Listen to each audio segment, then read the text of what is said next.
All right. What's going on, everybody? We've got Basilisk's Trigger in the top right side of the map. We've got Rogue in the bottom left side of the map, or Rouge, as people commonly typo his name. Of course, Rouge, I guess the olden day word for a bit of blush, bit of makeup to put in your cheeks, make them look all rosy.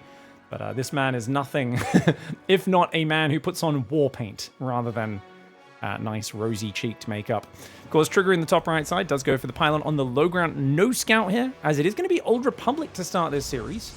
And this is the beginning of the playoffs for RSL.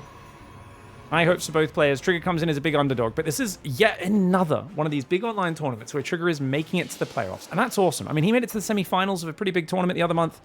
And he's saying, you know what, let's continue to be greedy, push our advantages. He's going to go for a gas first, no scout opening. Game 1 against Rogue. This is a very good gamble to mix into your play. Not many 12 balls coming out at pro level these days, not many rushes. And as a result, just being as greedy as possible can give you a really nice advantage. You do this into, say, Oracle, into, Glaive Adept timing. It's just going to hit so hard, so fast. It will be very difficult for Rogue to deal with. Rogue's got that hatch gas pull up, stock standard. He's got one Overlord going through the middle of the map. The other one just making sure there's no proxies or cannons going up behind his base. And we'll go take up station out front to see any probes. And later on, Adepts entering his natural.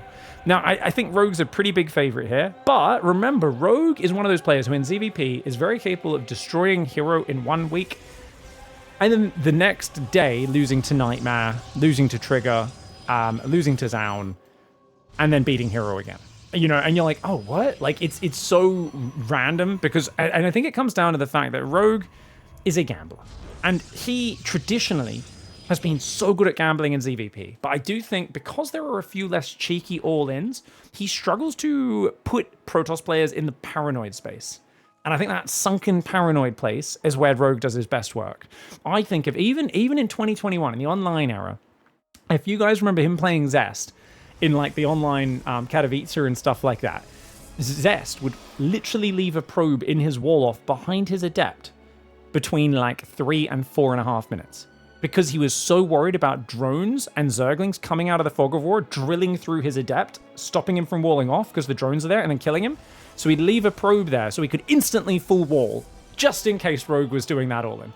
And that's a level of crazy all-in and paranoia about that crazy all-in that Rogue is one of the few players in the world who's able to instill on his opponents. These days, it feels like Rogue is more of an economic gambler. If we had to break down his playstyle, and we're talking more about his playstyle because this is pretty typical for Trigger off of a greedy opening, we'll talk more about what he does after the Stargate, which gives us more ideas about his intents. Rogue doesn't like building roaches. He likes making a safety roach horn, but he refuses to build roaches unless he's doing a very sharp all-in with them, which he doesn't do as much as your Solars or your Shins. Maybe a weak point strategically, because like maybe it's a bit too predictable that he doesn't do the roach all-ins much, and he should do one maybe once in this series on a smaller map would be really good to keep his opponents guessing. But he likes to cut corners, and he's very weak to Glaive Adepts. Traditionally, if there's one thing I've noticed as someone who gets to watch all these players' plays again and again, is guys like Classic. Oh, hold on, he's going to commit. Nice move. Gets himself one drone. If he can get both Adepts out, that would be great. The Queens did block the Zerglings. And good micro for Trigger, but he will lose one. So he only gets one drone, a couple Zerglings. Plenty of Zerglings have been built. He gets one drone, 4 Lings. It's a perfectly fine trade for Trigger if he gets this Adept home. And I think he will. As I was saying, Rogue, he's too consistently wide open, defending with nothing but a handful of Zerglings. And that leaves him open to Glaive Adept pressure. That's his biggest weakness as a player. And I'd say if there's one thing you want to look out for, if you were coaching Rogue, you'd say, let's really try and analyze our opponents and identify the guys who like to mix in the Glaive Adepts. And let's try and pick our builds so that we're not too greedy against it every single time. That is a quick Twilight, but it's quick for Blink. It's not really especially quick for Glaive Adepts. It looks like just a Blink opening. Could be a delayed Glaives. Oracle comes in. I think he got a drone. Yeah, that's a drone corpse right there. And he might get another one. Rogue should cancel that. Oh, good Spore build. Very good Spore build. Saves it. Oracle comes in on the left side. There is a Spore Crawler well placed. You see how it's a bit more on the left, but the right side's actually a bit more vulnerable, of course. That means you're on the inside where the Queens can get to you. Doesn't quite get the Creep Tumor. And Trigger here. Sorry, guys. Just getting rid of the overlay. It's hard to see with these Oracles and how quick they move in and out. Did he just get another drone? Oh, we got another drone on that bottom right side. Sorry, guys. He did get another drone down there, dipping back in. There's 5 Queens, 3 Spores, 6th Queen popping. So Rogue's invested in a lot of anti-air, despite that it still loses 3 drones. Not a massive amount, but the fact that both Oracles are healthy, this one a bit more damaged, is pretty good. Now, we've got Adepts coming forward, but it's just a 5 Adept pressure, and he's got almost no Oracle energy to support it. Needs to go refill at least one of these Oracles, I would say, with an energy recharge. And yet he's triple chronoing probes, yet he doesn't have the minerals to build probes right now. Big macro mistake here. 4 trigger, chronoing probes, but not having the minerals to spend. That's a little bit of a missed focus. Adepts are going to shade in on their own. Oracles are taking advantage of the distraction to dive in the left side. I don't think they're going to find much. He does find 1, 2 drones on that side. He gets a bunch. Oh my god, these Adepts. Rogue didn't pull his workers away. Rogue didn't pull his workers away. He lost 5 drones there. In that scenario, guys, when they get into these, there's quite a few maps in the modern map pool where they have dirty little positions like this. Your Lings are never going to get a good surround. The trick is, if they shade in there, they're trapped, and your Queens are going to kill them. So you just have to run the drones away. You'll lose 1 or 2 when they first shade, if they're quick at focusing, which is very hard for him to do when the Oracles are being microed, and then you pull them away. But Rogue stayed there, lost 5 more workers, and I think that gives Trigger a bit more value than you need. Now, I don't think Rogue's way behind, but you got to remember how greedy the opening was for Trigger. Trigger's now doing a 6-gate blink pressure, 2 Oracles of decent energy. Doesn't have a battery at the 3rd, and even the one he's building is way out in the open, which is not going to help him defend very well. These Lings could be a real menace. Battery's going to come in. Trigger has to run away. Battery saves a few of their lives. Some of the Stalkers will head home. I think he should stay on the front, should Trigger, and he should defend with Warpins. He's going to lose quite a bit here. He's got to be warping, and he's going to try and split the units. Stalkers trying to fight the Queens on the front. The Queens do have decent transfuse. That middle hatchery, always an interesting choice. It's really hard to choose your 4th base as a Zerg. This one, easy for the Protoss to push. Hard for you to get creep in front of it. But the other hatchery is so far away from creep. At least this one, the Queens can defend and transfuse, and that Oracle goes down. Trigger overcommitting. The Lings have breached the wall off. Trigger caught with his pants around his ankles. Bit of miscontrol here for Trigger. And I think he's trying to do too much. We always talk about Trigger's big weak point is trying to do too many things at once. He's one of the fastest players in the world, but sometimes he needs to slow down. And yet, despite that, this worked out. I criticized it because he let him in, let himself get distracted, but he's still on the front. If he gets rid of the 4th base, it's all worth it. If, that's a big if, the Hydras come out, he's got to evacuate. He's not going to get the 4th base. He's got to pull back. He just tried to focus Hydras, gave away 2 more Stalkers, didn't even get the Hydra. A lot of those Hydras are damaged. They're not dead. There's still 4 Queens alive. He blinks forward. Trigger has to keep it in his pants right now. He needs to drop a Templar Archives, drop 2 gases, take a 4th base, but he's going to try and micro his way out of this with the Blink Stalkers. Instead, he loses the Oracle, and right now he is leaning into a problem. Sometimes you do have to lean out, you've got to back out, you've got to transition. And I think Templar Archives extra gases is the answer, but guess what? Where's his gas gone? +2. +2 and 4 more gateways. He's going 10 gate, pure gateway into Hydras. He's just going to try and man mode Rogue. If you have momentum, this is an obnoxiously good way to take down a Zerg player. He just doesn't expect you to match their unit count. But in this scenario, I don't know, man. That being said, Hydras don't have upgrades. The Hydra upgrades were very late this game. He's going to go movement speed first. Once Groove Spines kicks in, the Hydras are going to trade really well. Lings are in the base again. He's been studying Hero. You do want to study the best player in the world if you are a Protoss player. And I think most people would realize that, you know, Hero's insane and not do anything he does. Trigger apparently taking a leaf out of his book. Can Trigger's insane mechanics get him back in this game? Because right now, I don't see those insane mechanics on display. I think he's putting himself in such a hard position. And I think Rogue, with this Hydra Concave, Groove Spines +1, Lurker Den, Infestation on the way, squeezing out some more drones, should be fine. Stutter stepping into the Zealots is a bit of a crazy move here. He needs Zerglings in front. Hydras are really effective if they've got Lings in front to tank. But without Lings in front, it can get a little dicey. He's trying to build a pylon in the middle, and you can just see, I think Trigger here, he's trying to keep his plans simple. I'm just going to kill you on 3 base with 10 gate Zealot. Guess what? Main's half mined out now. 8.5 minutes is when these mineral patches all disappear. You can see they're literally disappearing in front of our eyes. And he's got nothing. No transition. I think Rogue has this as long as he keeps building Hydraling, keeps a few Lings kind of trickling into these fights, because the Stalkers, the thing is they massively overkill on the Zerglings. You can see there, 15 Stalkers shooting 2 Zerglings, guys.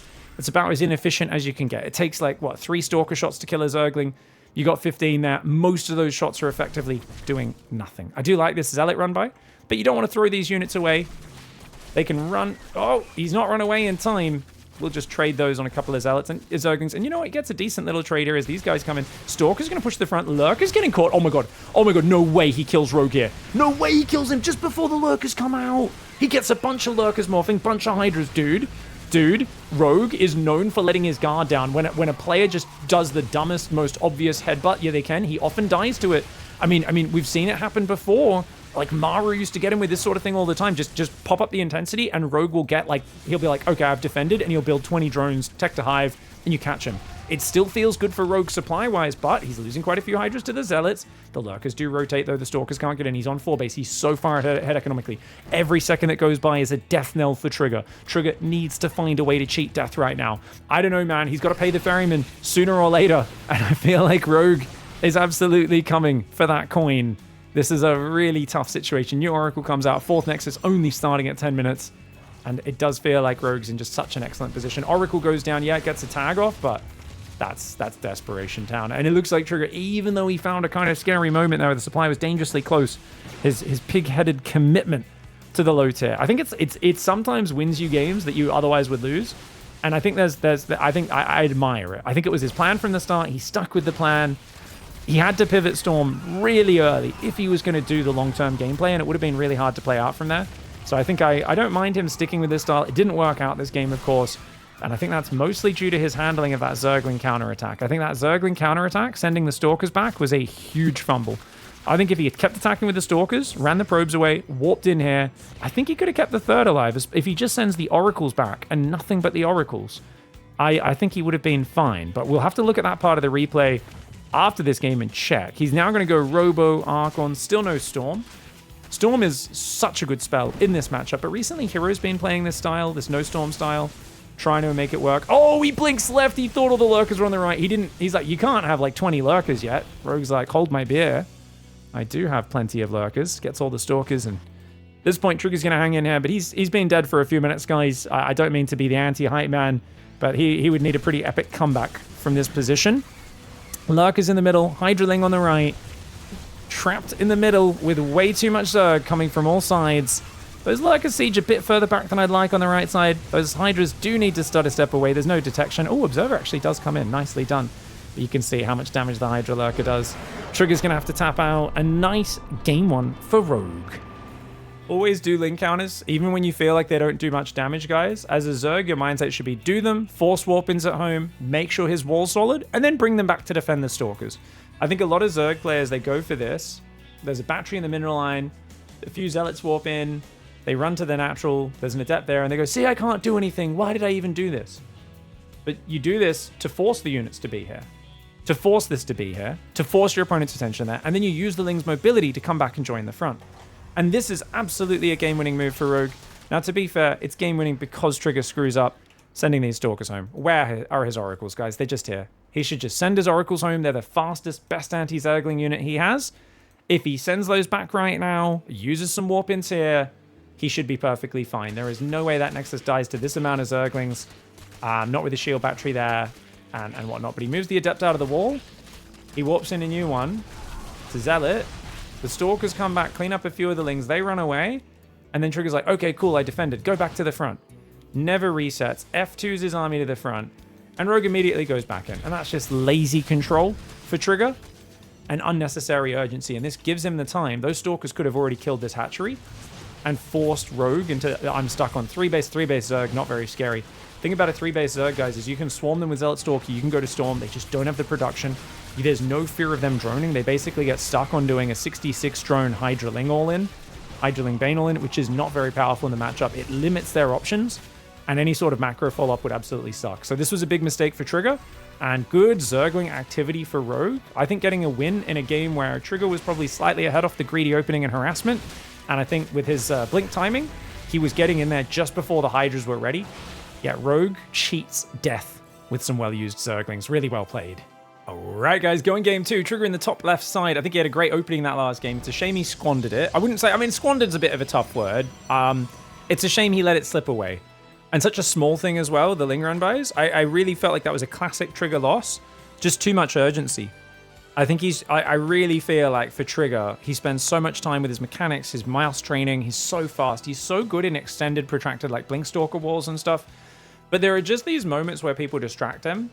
And he's just too keen to get out there and fight. And I always feel like there's these moments where if he just was 5% safer, I think, and slowed the game down just a little bit, he's often in a good enough position, but he kind of like is so eager to counterattack that he drops his guard. If he was a fighter, I'd say he's a guy where every time he gets you just have to punch him once, because the moment he gets punched, he drops both hands and just starts trying to swing at you. And you're like, if he's actually good enough, if he kept his guard up, I think he would beat like so many people in the world. But, and it's, I mean, obviously that's, you know, in terms of specifics, it's harder than this. This is a very general way of saying it's hard to put that into action because urgency is so important in StarCraft. And like I said, it's the tiniest bit of urgency on the counters. Like just in that case, I actually would have loved him to continue with the Stalkers on the front and send the Oracles home. So it's not even don't go home to defend. It's actually keep attacking a bit more. Just send one part of your force home and a better part. And who knows, if he didn't let the Zerglings back in after first chasing them off, he might have done okay. But I think by that point, he'd already missed the opportunity to kill all the queens in the 4th hatchery. I think Rogue had to probably pull the queens back and let the 4th hatchery die. And that's what he was looking for, because his whole build was, hey, Rogue's greedy, he likes to rush Hydras. If we can get him before the Hydras are out and before they have any upgrades, we can trade really well. Once those Hydra upgrades kick in, Hydraling does really well against Stalkers. So you're meant to already have an economic advantage by that point. Or at least a tempo advantage. Alright, Probe's going to be moving north. We got Queens on the way. Zerglings coming out. Just 2. Rogue likes to build only 2 Zerglings, so he's a good candidate to pylon block the 3rd. Most players, pylon blocking the 3rd isn't worth a lot. Dude. Yeah. But against Rogue, because his other 2 Zerglings build so late, you can build it. 2 Zerglings can't DPS down a pylon. So you can delay it for 18 seconds, and that can allow you to chrono an Adept in to actually block it. And he's obviously going to want to take this 3rd on the right, so I would have loved Trigger to get for that block. I don't think he's going to get it. I think he has too much distance here. And he's going to try and save that probe. The Zerglings want to pull back to defend the Adept. Oh, goes for the Shade Pass. Dangerous. Very dangerous. Oh, Rogue. This is the sort of thing that only happens when you've got a dad fighting his son. I don't know if you guys know this, like in any sort of competition when there's like the old man energy, where the old man is clearly, by the time the kid's like 16, 20 years old, they're almost always faster and stronger and more in their athletic prime. But there's always the 50-year-old, 60-year-old man who's got experience and just makes things happen that shouldn't happen. And that's kind of Rogue versus Trigger in a nutshell. I'm like, there's no way you're meant to get a full Zergling surround on that Adept. I mean, Trigger could have even focus fired, and I think he tried to, but he just didn't target the correct Zergling to break himself free of the cage. Losing that Adept's really tough. Now, don't get me wrong. I don't think that's like game losing or anything, guys. Also, his wall off is awful. I don't know what I'm looking at, guys, with this wall. This is a hero wall off if I've ever seen one. Was he planning for this? And he builds another gateway here, and then it becomes a decent wall off, actually. Oh, I guess he was planning for that. Oh, that's kind of cool. And he goes for 3rd base super early before going for the wall off, and then straight to double gas. So pretty standard opening. One weakness of Trigger, guys, he doesn't do Glaive Adept timings enough. He loves doing standard Blink or really fast Storm play. It's either heavy Blink aggression or fast Storm off of Blink. And I'd say he does that at too high of a percentage. It's kind of European style in that he's a little predictable. You can pull that off, but you have to play at a very high rate of consistency. You can't afford silly mistakes. It's kind of more of a max Pax S style. I'll do the same thing 1,000 times. You'll know it's coming, but I'll still beat you. I would definitely like him to do Glaive Adepts in the next game. As I said at the start of the series, Rogue is almost every game weak to Glaive Adepts. And if you don't do it early in a series to at least make him afraid, he will take advantage of you. Look at this, +1 melee, another build that's weak to Glaive Adepts. I've watched a lot of Rogue in the last few years. People have told me, why do you hate on him and undersell his skill level? I don't. Rogue is one of the smartest players to ever play StarCraft. He's not as fast as the other players these days. He really isn't. But he's still very, very clever. You have to engage with him on the strategic game and call out the gambles that he takes. If you don't, he'll keep pressing those gambles to their absolute limit. That's why he's so smart. He says, hey, you're not doing Glaive Adepts enough. I'm going to keep spamming +1 melee and straight to Hydra Rush builds. And that's what makes him dangerous. Yeah, very standard Blink into Robo. Okay, this is a Colossus build. With that Robo timing, this is going to be double Robo Colossus timing. That can be pretty good against a greedy Hydra build. Even though Rogue's a little ahead, if Trigger just gets up to Colossus without taking any more damage, he might be okay. Oh, good micro on the Adepts. Very good micro. Going to shade over to the 3rd. He does need to leave one Adept in the natural wall off. Oh, he hasn't left one in the natural, which means he's left it wide open. That was a little bit predictable there. Trigger, of course, did have his oracles on the other side of the map. The probe micro is... Look at that probe micro. It's okay, guys. He doesn't lose any probes because he's actually a god. This is what I'm talking about. There's these little micro moments where he's such a freak. He does need to put back on gas. He is a little supply blocked, so he was distracted in the midst of it. It's not like he's playing perfect, but not losing any probes there. Killing all those Zerglings was nice. The unit trading is pretty well done. And like I said, Trigger and practices with Clem a lot as well. If you guys have ever watched these guys before a tournament, they will sit there, play a few PVTs together. Trigger will say, yeah, I only win 1 in 7 or 8 games. But like they always feel competitive. And Clem will say, oh yeah, it's like he makes me work for every single win, basically. They always get into these frantic wars. And yeah, Clem usually comes out on top. Obviously, he's still the more accomplished, better player, but it's an incredible practice environment to be best friends with Clem. 4th base on the right side. +1 range coming in. Hydra upgrades. Groove Spines first. The defensive upgrade first this time around. Oh, he didn't pull the drones back. Does lose 4 workers. Good snatch there for Trigger. Those who don't know, a snatch is another word for... It's grabbing something, like catching something. So we grabbed that, guys, is what I'm saying. Thought I was going somewhere else, didn't you? You guys have the sick minds, not me. Silly boys. Ling's running around. I don't normally like this hatchery against Terran. Against Protoss, when you're playing Hydra Ling Bane, I quite like it. Because this base will be very exposed to Zealot run-bys. We'll see where we go. 4th base can go down the south as well. Ooh, blink, blinky, blinky. Gonna kill the Overseer. +2 has been spotted. It is a double Robo Colossus timing. So, okay, so we spotted this at 7.5 minutes. Starts the Infestation Pit and the Lurker Den. Rogue now needs to go like 85 drones. Make as many Lurkers and Spores as possible and defend. Trigger is going to try and get in, rotate around. And the problem is, where do you defend? You put Lurkers here. He goes around the right, gets your workers from the low ground. He can push into this base. You're going to have to spread your Lurkers really well. And Trigger's going to like look for the weak point with his Revelations and try to bust through and pick off your units. And the Lurker Den's not ready for a while. Hive's nowhere near. Vipers and Lurkers shut this down. He does not have either. Trigger knows he's been spotted. He's got his 2nd Colossus rallying out. His 3rd Colossus is on the way. He's going. And he's absolutely correct. He's been scouted. He's got to get trading now. Force more Hydra Ling Bane out so that Rogue can't just wait for the Viper Lurker save.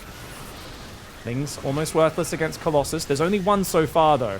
Only 1, but the Stalkers and Force Fields, this is a no-go for Rogue. Rogue, I think, has to give this base up. He can't fight here. Rogue cannot fight here. Rogue, fighting front on into Stalker Colossus. You need a full surround on this army if you're going to fight it with Hydra Ling Bane. A full surround is pretty much the only way, but trying to fight front... I've seen Rogue struggle with this army before, and I think Trigger may have studied that, because he always tries to fight it from just one angle, and he spreads a little bit, but you got to surround, otherwise the Colossus can just pull back endlessly. Now, the supply is still dangerously close, but you got to realize... He's got a new 4th over there. He'll lose the gas mining. As long as most of his drones survive, he's still got a chance, but he needs an amazing fight. And being down on supply is a nightmare here. He's already lost 105 Zerg units to just 31 Protoss, 7 Hydras, and a bunch of Banelings being probably the most important parts there. Deep on creep, though. Trigger's a bit of a madman. Going this deep on creep may give Rogue the fight that he needs. It may be a little bit too ambitious, but Rogue doesn't have the numbers. Trigger does.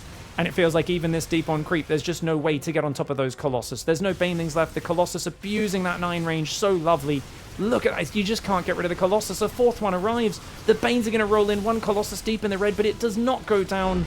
And Rogue will be taken out there by Trigger's Colossus build. It's all about scouting the timing. And this is from both sides of this matchup. If you get your Robo base scouted when they start, like I think if Rogue scouted at this point, it would have been very different. Now, to be fair, he actually saw the Robo building earlier.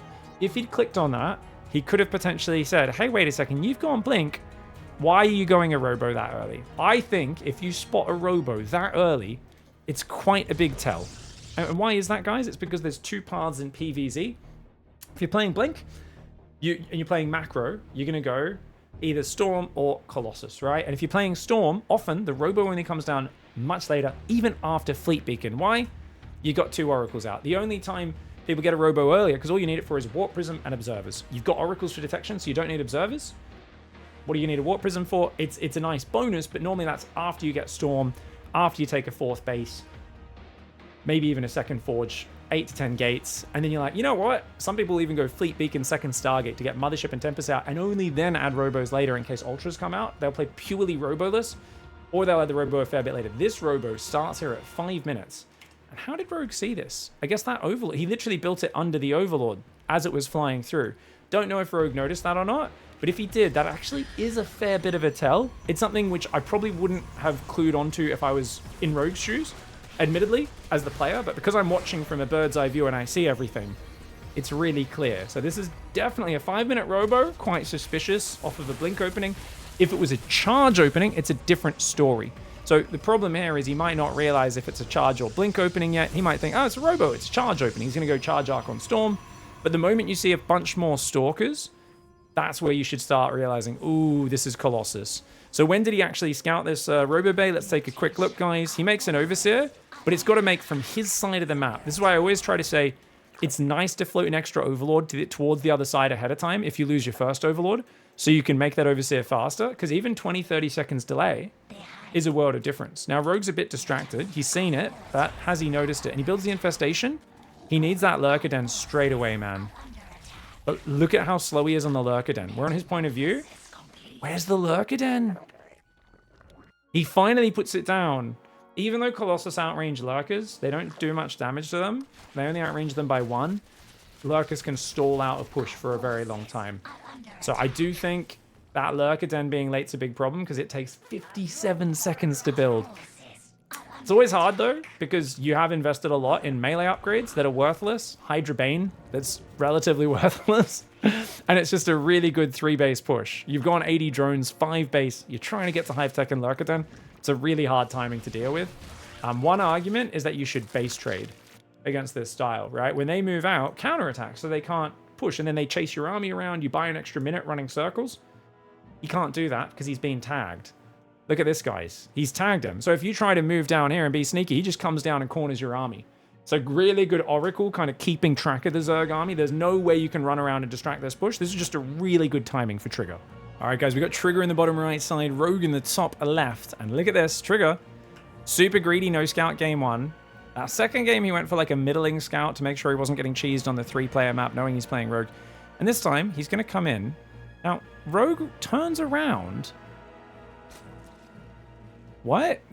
Is he... What? Why'd he turn around with the drone? Shouldn't he have gone to the 3rd? Okay, that was a nonsense move for Rogue, guys. I think Rogue misclicked that drone back.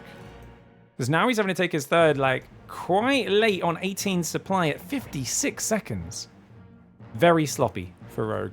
I don't know why that drone turned around. I think maybe he was hoping the probe would get baited in, and then he could go around it with his drone.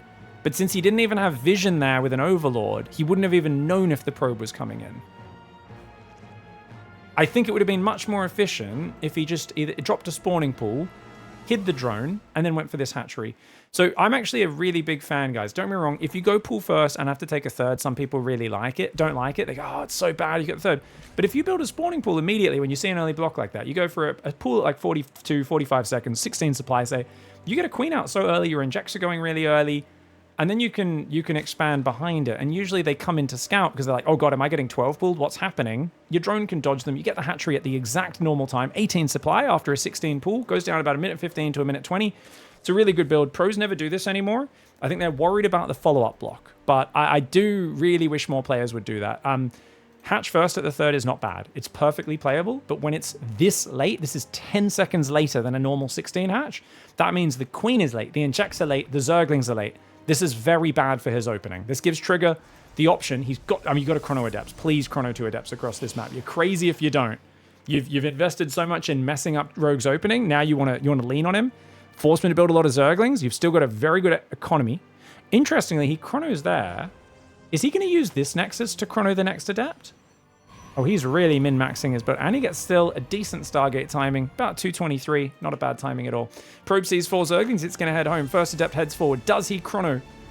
It does delay the chrono on this adept by about 2-3 seconds waiting for that Nexus. But these adepts coming forwards. And Rogue's going to need to split at least 4 lings into each base. Normally you want to put a creep tumor down with this queen in the main in this scenario. And inject the 3rd.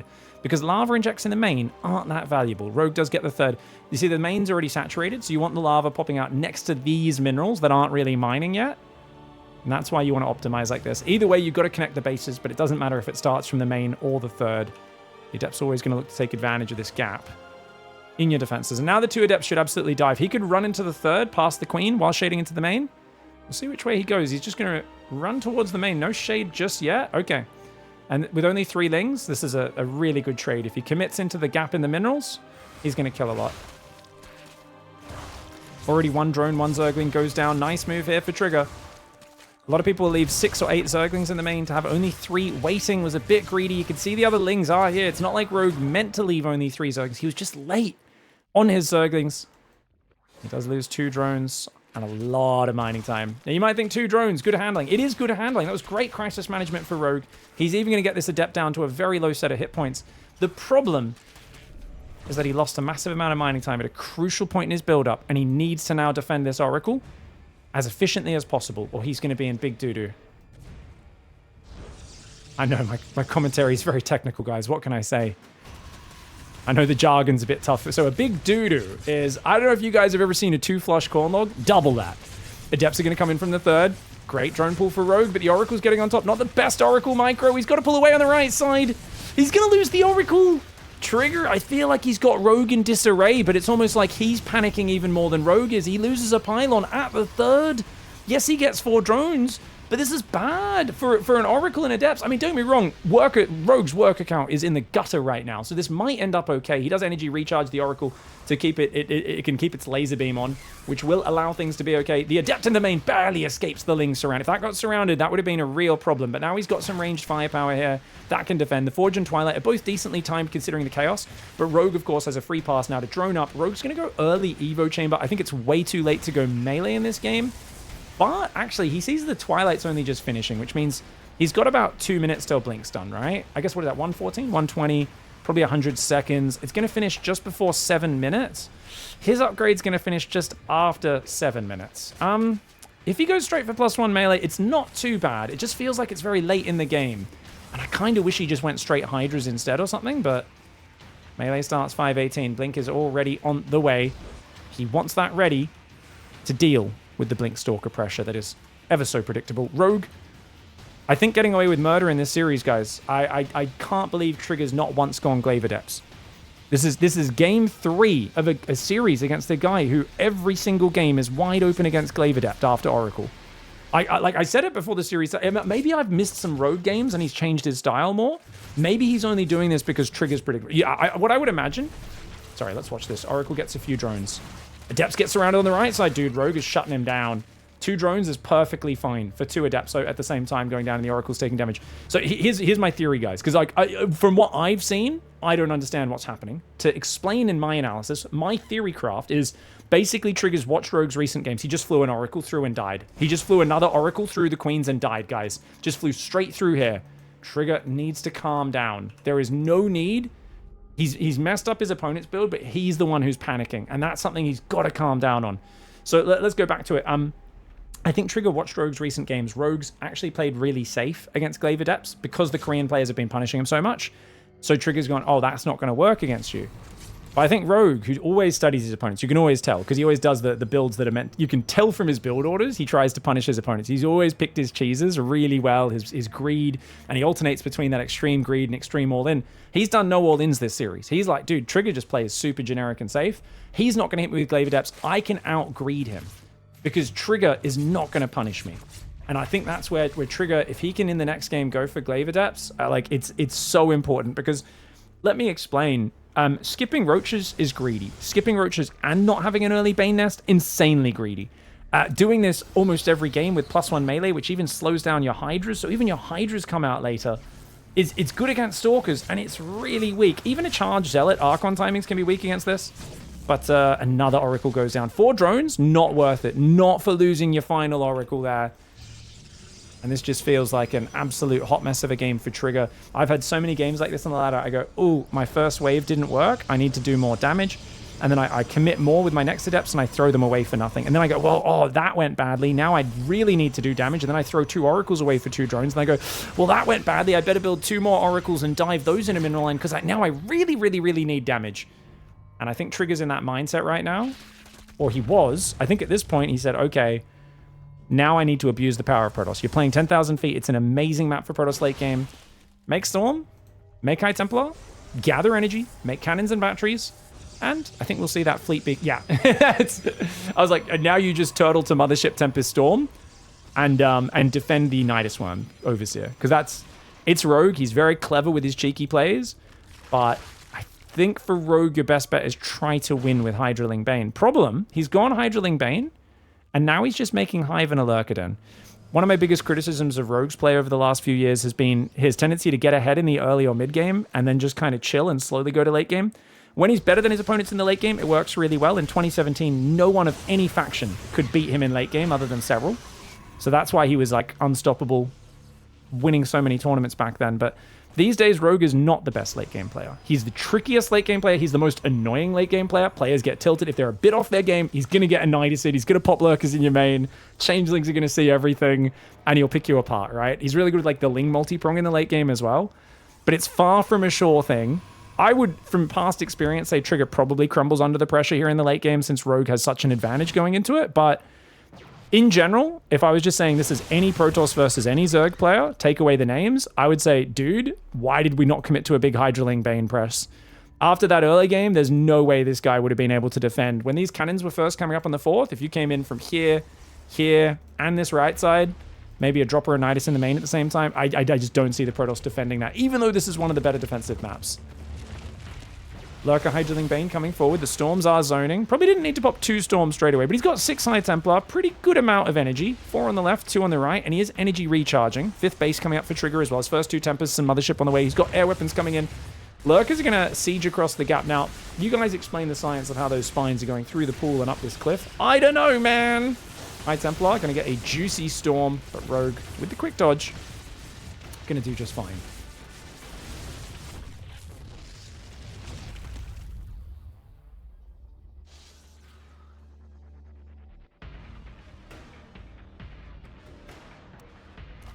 People are arguing who's the better commentator in chat, me or Loco. Ooh, good argument. I would argue Loco is much better at painting Warhammer than I am, and he's only started in the last like year or two. Casting wise, I think we make a good duo actually. We cast at quite a lot of events together, guys. We have a lot of fun. The problem I think I have is we're both such normal generic white men that people think we're the same person.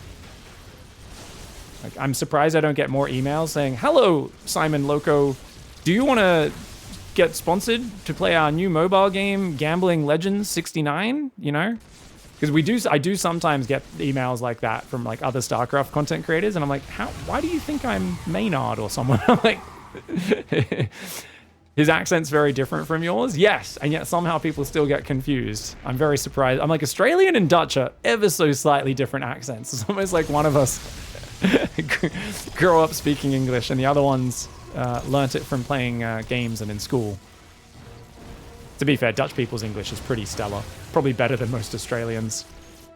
Thing's going to come in on that right side. Tempest picking off the Lurkers. Oh, Time Warp's big. Time Warp's big. Get out of here, Rogue. He's got a big run by, though. The big run by may make it worth it. And actually, he doesn't even have to pull back. The Lurkers hold their ground. He says, Time Warp be damned. Lurkers do good damage. Ling's getting in the main in the natural. Trigger's in trouble for that. Trigger does crush the frontal army, but how much damage do these Zerglings do? They've got +1 melee. They don't have Adrenal or +2. These are not the brutal Zerglings I was expecting. It is only 11.5 minutes. Lurkers are still killing probes on this base. Trigger needs to just give up this mineral line. What the heck, man? Ooh, he's got to pull away from that one. Got to get his Tempest back to the front. Does lose 23 workers. I think Trigger's rich enough to absorb it. He's got Stalkers derping into the Lurkers. Dude, Rogue's creating some chaos right now. Rogue does need to swap to Corruptor Ultra, though, for this next stage of the game. The problem is he's still heavily on Lurkerling Hydra. And for him, it's going to be hard to kind of pivot sideways into those Ultras. Oh, Nidus in the main attempt. And he's going to go down the left, but the High Templar are big. If he can energy recharge and get a Zoning Storm, that could hold off this assault.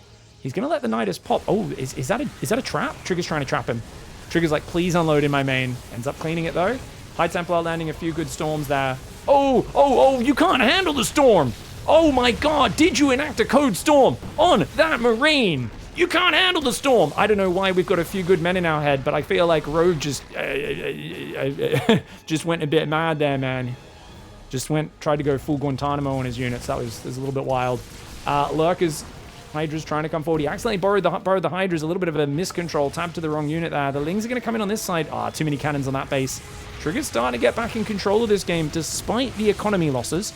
He's just got to build more cannons and reinforce his defensive positions, like his natural's still a bit wide open. But actually, he's got a cannon in his main in the natural, and even just one cannon in each base makes it so much harder for Zerg. The Corruptor count's still low. There's still no Ultras. Ultras counter the ground army. Corruptors counter the air army, but he doesn't have enough of either. It's all just Lurker Hydraling. He's going to go for a YOLO. Parasitic Bomb on the Tempest is really nice, but the Corruptors are all fighting Interceptors, and the Storms will hold him off. At least he pushes Trigger away from his base, but he needs more than that. He's out of parasitic bombs. Engaging here is not going to work out. It's like 6 Corruptors and 12 Hydras. This is not the game-winning army. Rogue, this is only part of his supply. Pushing down there. I don't think he realized how low his army supply was. That was a tragic engagement for the Zerg. There was no way that force was ever going to win. Rogue was still on Hydras here. And Rogue did get stuck on what I would refer to as a mid-tier comp. I love how both players played this at certain points of the game, but I think Rogue did that classic mistake of kind of... And it's tough on this map, don't get me wrong. I do think he missed like a chance to win with Hydrabane. But towards the end of this game, I would have liked to see after one of these earlier pushes, maybe at 10 or 11 minutes, a hard pivot into Ultra Corruptor earlier. And much earlier, really. He spent so much money on all the Hydra Lurker upgrades. He got 90 drones, but once the Tempest and the Mothership and the Storm's out, it's... Is there an argument, guys, that he shouldn't have played Lurkers at all? And he should have gone straight Ultra Corruptor off Hydraling Bane? I kind of feel like he should. I feel like from like 8 minutes, if you're not attacking with Hydra Bane, you know this is going late game. Unless you really think you can break him with Lurkers, which is so hard on this map. Because, I mean, you attack here and here, it's right next to each other. Tempests in the middle can defend both bases. And you attack here, the Tempests is still less than a screen away. Like, you just don't have any ingress points. Where are you going to get in? Well, the Nidus has to go up. If you don't get a Nidus in the main, it's a tough map. I feel like, yeah, I mean, in general, I don't like playing late game on this map. So this is definitely a map where I'd like to, if you're Serral, you can probably break him down. Anyone else, it's really, really tough. I mean, Rogue likes to do this anyway. He likes to pick people apart and just kind of play this sort of game. But he was so committed on Hydraling Lurker, and he did a lot of attacking into Time Warp over here and elsewhere. I don't know, man. I feel like this stage of the game is very hard against Protoss. Trigger had a very sloppy early game. He lost all of his Oracles. He didn't kill that many drones and Zerglings for how many Oracles and Adepts he lost. I think, yeah, you would have liked to see Rogue do a bit more here. And yet Trigger takes a 2-to-1 advantage. To be fair, it's one of the best Protoss maps against Zerg, especially in the late game. But even just for defending those mid-game timings, your bases are just so compact. One of the things I've actually been doing a lot more, I mostly pull this off against Terran, but occasionally against Zerg guys. We get to this stage of the game. What I'll do is I'll grab 6 drones, and I'll come down here, and I'll tell them to mine open a hole. I've just found it's so hard to get in on this map. If I can open this hole, because people often don't have vision, they just forget this exists in like the mid to late game. If I get that hole open, and I can just flood Lings in there randomly whenever I feel like it, it actually like wins me so many games. And there's no vision here. I'm just saying, I'm going to keep checking this in replays. Every time we watch this map, you guys remind me in the Twitch chat or the YouTube chat if you're watching. Remind me to check it every time we watch this map. And we will see, are there big windows of time where pros aren't checking? Because this might actually be like a little detail which players could use to get some more wins. Either way, Trigger, good transition into the late game turtle, wins the late game, and gets a 2-1 advantage. All right, guys. Going into Necropolis, a map from AVAX. Oh, it's raining. Look at this map. It's raining, guys. A very moist map. I do love moist things. What can I say? At my heart of hearts, ever since playing the StarCraft 1 campaigns, I am a Zerg player at heart. I like things that are throbbing and moist. Apologies, guys. Trigger in the top left for Basilisk. Rogue in the bottom right side. I mean, just look at the top of the hatchery. Look at the steam coming out of that thing. If you guys haven't seen my Nidus model, that our lovely friend just painted the Nidus model of the tabletop, I did not realize the Nidus has a giant eye on it. I'd forgotten that it has a big eye on it, but not only that, he added custom mucus to its maw. Because the Nidus essentially has like a giant one of these things on the top, right? Where all the units pop out. And he's added mucus and painted it all like green. So there's strands of bloody mucus across. It looks so gross, but fantastically lore accurate as well. He's going to come drop that off soon. Next time he's hanging out playing some board games. So I'm looking forward to showing that off. You guys, if you want to see that, you can always go to my Twitch chat, type !painter, and that will link up Jackson's Instagram if you guys want to go see it. But we'll try and show that after this game as well for those watching live. And he's posted in the Discord as well, yeah. But if you guys if someone hits that painter command now, just so that I know some people don't know how commands work. Thank you, Mr. Big. People can go check that out. His painting's awesome. He's also put up a few of the Marines. I think he might put up a few photos of, like the roaches and stuff. The roachlings are adorable. The corpse of roaches, legitimately good as well. I got some very lucky rolls when I played with the corpse of roaches. But proper ankle biting power. Oh, quick Nexus, guys. Okay. No. Oh, sorry, that's standard. Nexus into core. Very typical opening. Trigger wasn't able to block the expansion on this map. It's a pretty big map, Necropolis. Let's talk about the map, guys. This map does have 2 watchtowers. A map feature that's fallen out of favor. I like that we don't have every map with watchtowers. I think watchtowers are a dumb thing to be on every single map in StarCraft. I kind of dislike that every map for many, many years, basically a decade or more, was like, we have to have watchtowers because it's a thing we have in StarCraft.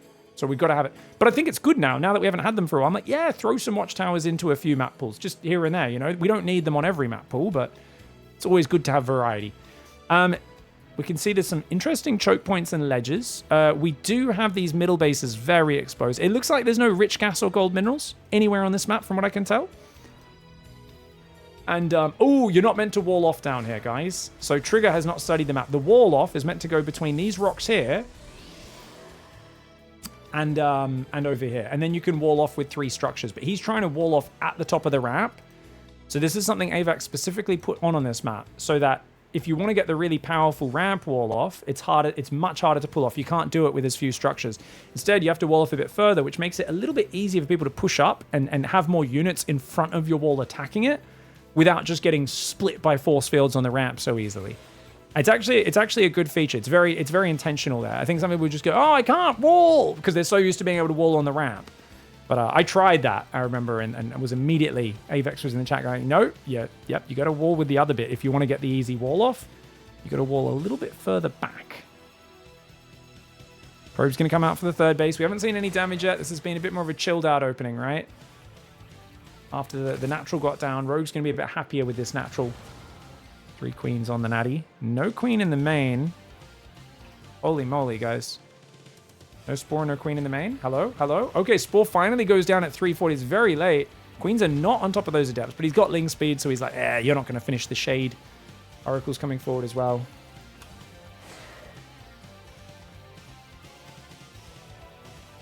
Third Nexus over there as well. Oracle's coming in. Queens are well positioned. No Overlord on this angle, though. The Oracle can hide on that pillar. You gotta have an Overlord down here. This is sloppy. He's got 1, 2, 3 Overlords here, which is great. But where are his others? He's got 1 here. I guess that Overlord's gonna go there now. Okay. Yeah, I guess he just didn't have it ready yet. Oh, he moves out to defend the third. Spore is finished, but he's got to pull drones back if he doesn't want to give any easy targets. Oracle's a bit damaged already, though, so it's going to chill for now. And the Queen should push it away. Takes 1 Spore shot. Gets 1 drone. That's fine. Lings come in, try to get the pylon. Not quite able. They have to disengage. And it's a Twilight Council and a Forge. Yet again, another Blink opening. I don't know, man. It's +1 melee again. I feel like this is like the trap of European StarCraft. Even though at his heart, Trigger, you know, he's a Korean Canadian, lives in Korea. Yet he's so European minded in terms of trying to do the what he thinks is the most consistent build over and over. I think it's a trap against Rogue. I think he's going to have to outplay Rogue if he refuses to punish the greedy +1 melee build. I think one of the hardest things in this matchup is a Protoss who you don't have to do it a lot. But even Classic, one of the greedier, more defensive macro players, he will spam Glaive Adept builds against Rogue until Rogue actually changes his openings and gives some respect. Got to get a bit of fear. 3 Adepts around, that is huge. It's almost completely free. Grabbing probes as well. Trigger here. His Oracles are on the other side of the map, guys. Loses 2 probes and 3 Adepts. He's so adamant about denying this 4th. There is a Roach Warren this time, so to be fair, Rogue showing a little bit of caution. But remember, he's not built any Roaches, and that's generally what he does. Ahead of time, he will never build Roaches, only if he sees the Adepts moving out, which is why even when he has the Safety Warren, which is rare, he still sometimes dies to Glaive Adepts because he builds them a bit too late. Yeah, you got to put the fear of the Glaive into him. I would love to speak to Trigger. I might message him after the series and just go, hey, I'm surprised, you know? Most Korean players spam Glaives against this guy. Have pretty good success rate against Rogue. Rogue really does struggle to get through the Zounds and the Classics of the brackets. Even the Nightmares give him a lot of trouble. It was Nightmare knocked him out to qualify for Pigfest. Knocked Rogue out of the qualifiers in a bit of a reversal as well, wasn't it? It was a 3-2 after Rogue was up 2-0 in that series. That's a play on paper. Rogue is, of course, massively favored against Nightmare, and yet it's not the most shocking result. Oh, he's going to gamble on mutas. I love it. Great play for Rogue. Great play. You've got a defensive Blink Storm build. If he doesn't see the Spire, Trigger's he's going to struggle. The question is, do you risk going gases? Because he could have already taken those gases, guys, and then already be rallying drones and starting to mine them right now. Gives your first meter explosion a massive advantage. Problem is that it's very easy to scout. Trigger is so defensive right now. Trigger's oracles are just chilling at home. He's got max energy oracles. He's not revelating. He's not patrolling on the map. He's not scouting around the back. Oh, I think because he's seen Hydra Bane every game, he's just lulled into a false sense of security. He's like, you're going to play Hydra Bane like you do every other game. 9-gate Stalker Storm. Can this defend? Yes. Remember, recently we've seen Max Packs make some insane comebacks against Solar. We saw Raynor also. Was it against... I can't remember who it was, but a Protoss player against Raynor made a crazy comeback. We've seen a few games where players get a big advantage with mutas, and usually it's a mixture of stasis traps, really good Stalker movement, cannons, batteries, reactive Phoenix, almost absolutely essential to deal with Mutalisks, and then they manage to just hang on to their 4 bases and barely defend. Not getting baited on the Storms.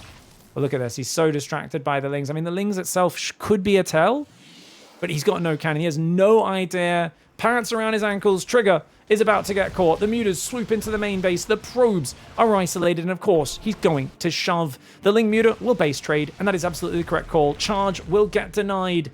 And that is also most of the gateways getting denied as well. The Lings are going to come in. Some of them do get frozen by a stasis trap, but not many units at home. Oracle Stalkers, not the best units for base trading. The Lings are getting on top. One Storm goes down to zone. With the mutas joining in, that base will get absolutely wrecked.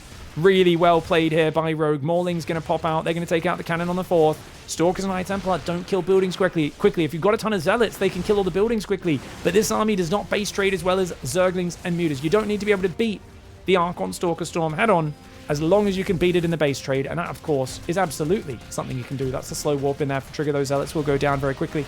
All the probes are disappearing. Maybe could have ran a few more drones and Overlords away a bit better. He is getting a little bit supply block, but some Overlords are hiding in the corner. Stalker's doing good damage.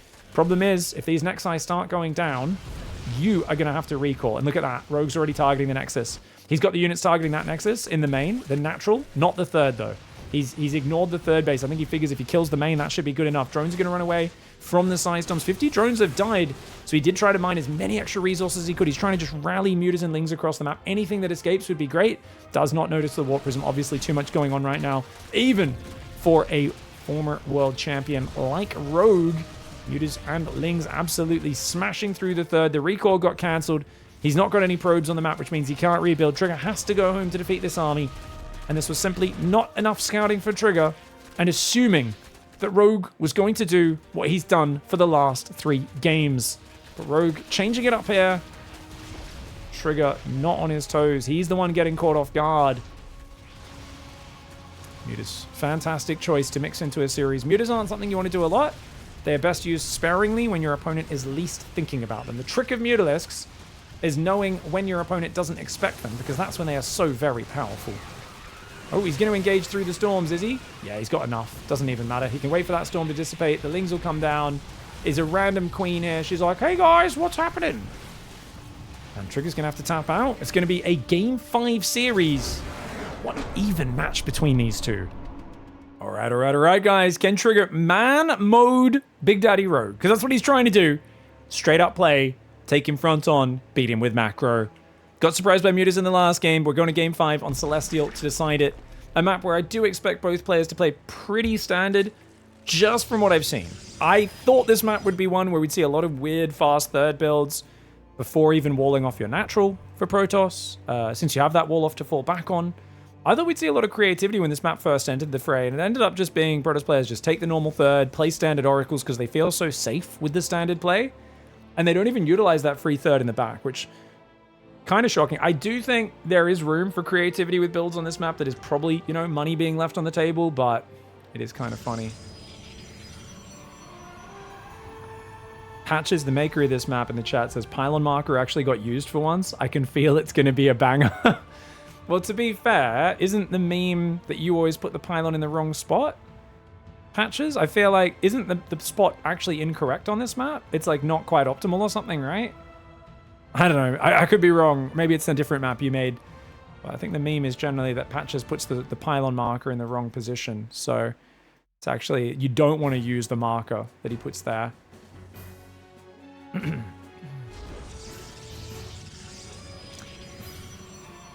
Oh my god, I'm in the future. It's not April 11th yet? That means you're in the past. What? Do you think being a day behind means you're in the future?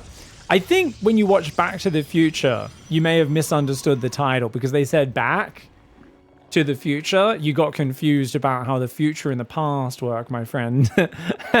How you doing, Nicholas? I'm in the future. I'm in Australia. If you guys need lottery tickets, I'm always a day ahead. Always a day ahead. 2 queens building. Yeah, no scout. This was pretty greedy, right? Yeah, no scout. Trigger gambling on the greedy opening. Honestly, I thought it got him a good position game 1 on Old Republic. We'll see if he can do it again. Rogue's playing pretty generic so far. Just hatch gas pool, pulls off gas once Link speed's ready. 2 queens coming out. He's sending us, I like the second Overlord, so we'll be able to do that Overseer scout that he wasn't able to do on Mothership.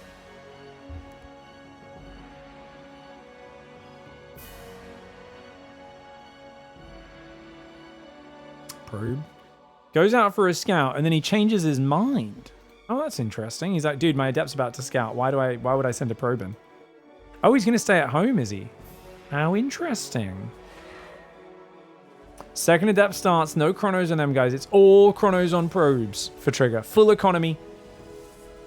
All gas, no brakes. 4 Zerglings are building, but they're only building because he saw the Adept shading. Shade got cancelled. Void Ray comes out. So this is very greedy up to this point for Rogue, which makes sense. He was playing against the no scout build. People rarely chrono Adepts super aggressively off of a no scout build. So he's trying to match the greed with greed of his own. He does need to amp up his Overlord production a little bit. Otherwise, he does risk hitting some supply blocks. I mean, he's done a great job of like cutting it close, you know? He's just under his supply cap constantly. And the hatchery will give him 6 more supply, but it's not going to last. As your production ramps up, you've got 2 mineral lines. You do need to start building 2 or 3 Overlords at a time. And Rogue not doing that just yet has me just a little bit worried. Of course, he's building spores, which spends a lot of money. Every building you build lowers your supply by 1 as well. Definitely Overlord time for Rogue. Void Ray is going to come forwards and find itself an Overlord, putting him in the dark. Nexus down at 350. It is a change-up going Void Ray first. I wonder if he's going to use this to hide his intent and do something like, you know, glaives, charge, opening. It's just 3 gases for now, no 4 gas. Adept gets surrounded. Void Ray's on the wrong side of the map. Second Adept's going to come down here, but that means the natural wall-off's wide open. Does shade backwards, of course. 2 warp-ins are available off these gateways. Rogue, I think, getting a really decent trade there. He's droning behind it. He is building more Overlords now. You can see he's going for a bit of a bigger supply gap, realizing, okay, my economy's ramping. And I think overall, very good macro for both sides. But the Void Ray is a lower impact starting unit than a lot of the other opening units you could go for as a Protoss. You know, it doesn't force spores as early. It doesn't kill drones as early. Oh, bad micro for Trigger. You could see it decelerated when he targeted that first drone. It came to a halt. And then the drone just moved slightly out of vision, which was a little rough. Void Ray is going to clean these Zerglings up. They will go south. Yeah, why did you put the doodle forests on this map, by the way, Patches? And is it like, yeah, so they really like, is it like, so my theory, let me know if I'm correct or not, as the Void Ray comes in, gets pushed away by the queens. My theory is you have a thing for redheads. So you're thinking, you know, you like fire crotch, and this sort of, you know, these guys you can see they're very fertile fire crotchy ground that the doodles thrive in. So I think it's like a metaphor, but I'm not really sure. You guys let me know. Oh, Overlord speed, guys, we're seeing a roach all in. I was saying you should do this sometimes. He's not done it the whole series. Trigger is doing the exact same stuff he's done all series, just solid blink play, this time with a Void Ray in front of it. I think Rogue here isn't sure what the follow-up was, so he said, let's go for a big timing, try and bust you. He's going to do Queen Drop, a bunch of Roach Ravager, and a bunch of Zerglings. It's a pretty scary opening. I don't know if Trigger knows about this. He's seen the 4th hatchery in the middle. He's moving forward with some Adepts and Oracles. This could, if you can just like blitz across, this is going to be really hard to stop. But you got to be careful. It's only 3 queens. He didn't bring a 4th, so he's left 3 queens injecting. And he's got to make sure the Void Ray does not focus that Overlord down. We've seen too many players in recent years lose to that. Oh, he lets the Lings in. Trigger making this unnecessarily difficult for himself by letting Lings in the main. Oh no, he chucks a hero. Okay, the probes will defend the main. Actually, it's so few Zerglings, it's probably fine. The Overlord needs to drop some creep. It's going to drop some creep. A creep tumor is an excellent way to start this push. There's not many Ravagers here just yet. He's going in a bit early. He's trying to initiate the push when he's only got a few units here, but I do like that creep coming forward. He's got to stop these cannons and batteries coming up. I think he will be able to if he drops some biles on the cannons and batteries, but actually he throws the biles on the stalkers. That's usually a bad choice. It's usually the buildings that can't dodge, but I guess it does force the stalkers back, and the Void Ray goes down! Great play here for Rogue. But the Stalker count starting to grow. Blink is about to kick in momentarily. The cannons have all gone down. There's only one battery with juice left. The Roach Ravager Queen, though, needs to focus on these Stalkers, and he needs a big Ling Flood right now. He does have 3 Theatteries still injecting. He might have to just use Biles to zone the Stalkers, and then maybe, like, wait. But he's going to try and overwhelm. Pushes forward, starts to lose some Roaches and Ravagers. Good micro for Trigger so far. It's where is the Ling Flood? They're onto the 3rd mineral line. I think these guys need to pull back and then just zone and use the Concave and maybe go into the natural. But you can see these Stalkers are kind of baiting the Ravagers off creep into the open. One of the Queens as well. And I think Rogue may have overcommitted. You see, that's what he should do. Lings into the main and natural. He's going to get the Immortal there, but the Oracle's going to save the day. That Oracle finds those Zerglings in the top right of our screen. The Immortal and the Oracle is killing every single one of his Lings, which means they're not here buffering against the Stalkers. Yes, the Immortal goes down, but the Oracle kills almost everything there. The Oracle does get F2 to the front. A bit of sloppy F2 micro for Trigger, which means the Lings are killing everything in the natural. Trigger's losing a lot of economy. He's down 5 workers now. The Ravager Queen, are they open for a transition? If he can surround these Stalkers and kill them, it will be game ending. Trigger losing a bunch of Stalkers. The Ling Flood finally reinforcing. There are 4 hatcheries, Roach speed, and 19 Roaches are on the way. He's going to send Lings in to both mineral lines here for the follow-up. Not a bad move at all. The creep will get defended. The Queens and Ravagers will not be making it home, but he's not even taking out many of these Stalkers for it. Only 1 Stalker goes down. That's a value deal, I think, for the Protoss player. And he needed that value deal because the next wave is still going to hit pretty hard. There are so many Roaches with Roach speed that'll be coming in behind it. And he's going to try and evacuate some Zerglings.